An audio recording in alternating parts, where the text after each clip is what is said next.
LoreWarrior Online. The Savage Coyote. Overview. For many years, the gradual erosion of influence that their clan has experienced has appalled Coyote warriors. They clamoured for newer and more capable military hardware, and for the most part, their arguments fell on deaf ears. At least until Sullivan Koga was elected Khan in 3052.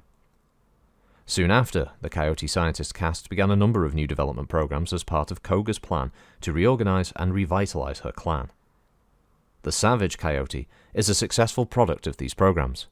Integral to the Savage Coyote's design is the latest success to come from Clan Coyote's development programs, the Advanced Tactical Missile System. Capabilities.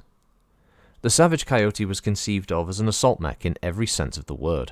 It mounts 15 tons of armor, yet its extra-light fusion plant allows the designers to devote more than half of the mech's mass to armaments. The primary configuration is devoted to ranged combat, mounting two massive ATM-12 launchers backed by an ERPPC, an LB-10 autocannon, and a cluster of small and medium lasers. The Alpha variant is geared toward a ferocious close combat style, equipped with jump jets, pulse lasers, and 3 ATM-6 racks. The Beta variant appears to be a compromise between the others, with a strong long-range punch comprised of large lasers, as well as 6 small pulse lasers for close-in fighting. The 4 ATM-3 launchers can effectively support either range bracket, provided the right ammo is on hand. The most recent configuration of the Savage Coyote carries 2 ER large lasers, an ERPPC, and 2 ATM-9 systems, making it a long-range powerhouse. Backing up the main weapons are 3 ER medium lasers, all slaved to a targeting computer, and rounding out the package is an ECM suite for protection and jump jets for mobility. Deployment. Since it was introduced, Clan Coyote's manufacturing plants have been churning out the Savage Coyote as fast as it can be produced. Every primary mech production facility except for the Ashton plant, which currently produces the Canis and Rabid Coyote, has been retooled to build the Savage Coyote. And while every Coyote frontline cluster now fields a number of these powerful Omnimechs, so too do many of the Coyote's enemies. All captured equipment. I was just going to say this now, this is Mauler on steroids, but yeah, this is an 85-ton assault again. Its chassis is the Assault Series SXG, and its power plant is the Type 255 Extra Light with a cruise speed of 32 and a max speed of 54 kph, with no jump jets in the primary configuration. Its armor is the Forging ZK-11 Standard. Its armaments are 45-ton of pod space, with manufacturers being the Landon, Pacurus, and Zuni mech production complexes. Its communication system is the TJ6 Bell Integrated Communication System, and targeting and tracking is the TR-TTS Mark II CWS. Stat-wise, the mech is 3 and 5 on a walk, with 14 double heatsinks as standard. Remember, this is just for the prime configuration. Its armor is 9 on the head, 34 on the CT with 15 on the rear, 26 on the side torsos with 10 on the rear, 25 on the arms, and 30 on the legs. This gives it fair amount of space, as it says, 45 tons in total. So the primary configuration, which is what you can see in the artwork, has an ERPPC in the right arm, an ER medium laser in the right arm, 2 ER smalls in the right arm, and an extra double heatsink. The LB-10 is located in the left arm, along with 20 rounds of ammunition, an ER medium laser, and another double heatsink. Finally, both side torsos have ATM-12s, with 15 rounds of ammunition in each launcher. A further double heatsink is added in the CT, and finally there's an ER medium laser in the head. Alternate configuration A has a Gauss rifle in the right arm with 16 rounds of ammo, an ER large laser in the left arm, and an ATM-6 with 2 medium pulse lasers. Another ATM-6 with 30 rounds of ammo, which presumably covers the first ATM-6, I'm guessing, is located in the right torso. A jump jet is there as well. The left torso has another ATM-6 with 30 rounds of ammo and another jump jet. There's a medium pulse laser in the CT with jump jet, and finally an anti-missile system with 24 rounds of ammo. The AMS is in the head, the ammo for it is in the left torso. So the 3 ATM-6s there are sharing 60 rounds of ammunition, basically. The B configuration, which is the compromise model, has a large pulse laser in the right arm with 2 ER large lasers in the right arm and an extra 3 double heatsinks there. An Ultra 5 is in the left arm with 20 rounds of ammunition, and 4 small pulse lasers are in the left arm with another double heatsink. 2 ATM-3s are in the right torso with 60 rounds of ammunition and a small pulse laser, and then another 2 ATM-3s are in the left torso with 40 rounds of ammunition a double heatsink, a small pulse laser rounds it out in the head with a further double heatsink. Interesting ammo mix there. Why they didn't just take 10 from the right torso to put it in the left torso, but it's probably to do with the free space, I imagine. But I don't know why it wasn't just 50 and 50 split between the two side torsos. Interesting asymmetry there. Finally, the C configuration has an ER large in the right arm with an ER medium and 2 double heatsinks and a targeting computer, all located in the right arm.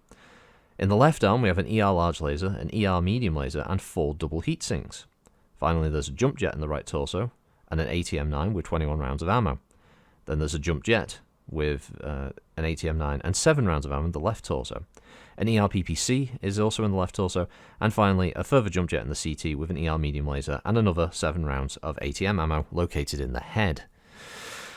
All I can think of is that the reason the ammo is different, and I'm sure someone will point this out, it's probably to do with the ammo mix for the range bracket, because it can switch its ammo type for whatever range of target, and that obviously changes the damage value with the missiles. So I'm guessing you have the different ammo sets for...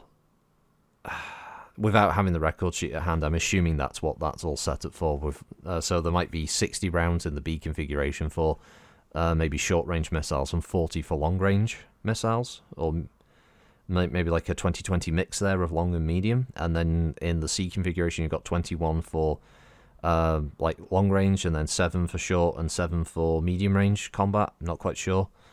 Yeah, someone I'm sure is listening will probably know what that setup is for, or whether it was just a weird quirk.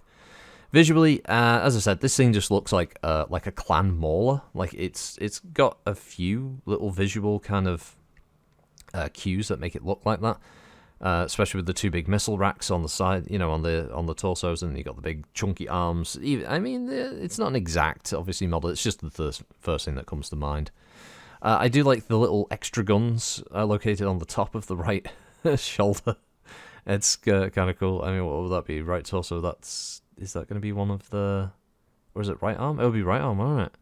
Yeah, so I guess that might be 2 of the ER small lasers located on the top of the arm. It's very like impressive. It looks like an assault mech. It does exactly what it's supposed to. This is... Yeah, it's nasty. It's a powerful mech. It's also not bad. Speed-wise, 3 and 5 is fine for an assault mech. Its heat dissipation might struggle a little bit, depending on what variant it is, but still, the prime configuration is fairly robust. Not a bad design at all. I think the left arm weapon is probably suffering a little bit from just having like the oversized barrel thing again, but... you could tighten up some of this. I'm sure a modern artwork version of it will probably like slim it down in some areas. The legs probably, the sort of chunkier elements of like the missile and the arms. But I think you could get a really, really cool looking miniature out of this mech. It's also kind of fun that this book also has a lot of the stuff going on with the other clans, rather than it just being about the spheroid-based clans. So it's fun to see some of the stuff that the other groups were coming up with during this period, and obviously what they would have been using fighting each other during what would be the Wars of Reaving and stuff. Nice touch. Also, it does have the downside that a lot of these machines would be rare to appear on the front lines, obviously, of the Inner Sphere side of things. So it's difficult if you wanted to run a campaign that would feature either of these, which it's a bit of a problem in that regard, but still. But that's the Savage Coyote. We've only got a couple of mechs left, and then we'll be going over to, I believe it's the aerospace fighters in this book. I know I've probably missed a few aerospace fighters from previous books, but I may as well finish this one, and then I'll go back and find where I'll pick up from where I left off with other aerospace units, and probably dropships and stuff as well as mechs, and all the other bits and pieces prior to starting the next technical readout. But yeah, the next 2 mechs we've got is the Madcap Mark II, which I'll definitely go back to. So the original LoreWarrior for that was only literally the text and lasted a few minutes, but we can have a ramble, and we can talk about my controversial views on the visuals of the Madcap Mark II, which I know will be amusing for some, infuriating for others. And then lastly, the Scylla will be the last clan mech in this one. So a couple of big hitters.